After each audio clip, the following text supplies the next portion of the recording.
دومي عبد العزيز عقوينه ayaa isaguna halkan ku sugan Cabdi Casiis madal kasto oo limaado waxa tahay qofka shakhsiyaadka hormuudka ah ee ka dhex muuqda bal maxaad masabka ku gaadhay xisbiga kulmi noqoto hadii dawladda noqoto hadii shacabka noqoto waxa tahay qof ka dhex muuqda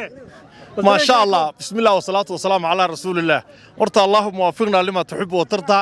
إلهي با ورتا هيبدا بخيو إلهي با يسيي إلهي بانا نugu mahadnaqa mar walbana hadalkayga 20 sano dhow waxaan ku bilaabay اللهم وفقنا لما تحب وترضى waxaan u maleynayaa in inta sharafta inta leegi iyo yeeshay ducada tahay inta waxay dheer nin laandheera baan oo ka soo jeeda qoys 300 sanadood talinay waxaan ahay nin abtiyaal adag leh in adeer adagna leh horta waxyaabo fara badan buu Ilaahay ugu nimcaysto Ilaahay ugu mahadnaqaya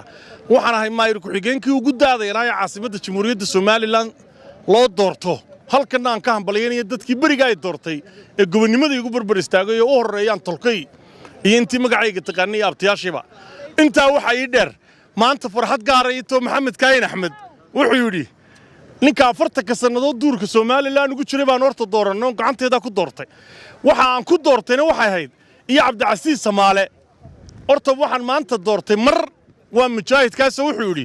abaal bura iyo dheeraad nin batiisa taan ugu bedeli beerka ka ogsooni waaniga maanta Maxamed Kaayin ugu bedelay Cabdi Casiis Samaalena waa abtigay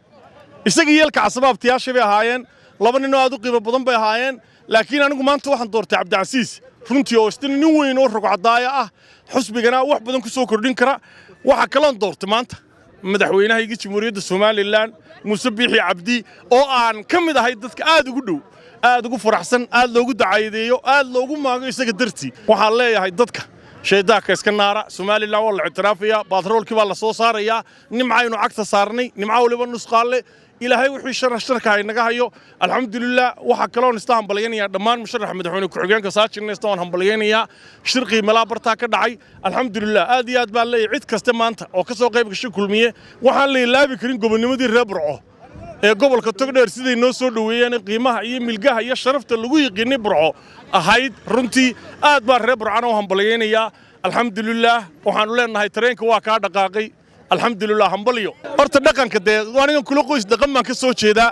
abiya abtina reer ballaaran baan ka soo jeedaa marka taas aan u maleynayaa inay tahay iyo aftahanimo Ilaahay deebiisiyo Ilaahay ugu maadnaqayo mar walba waxa leeyahay alxamdulillah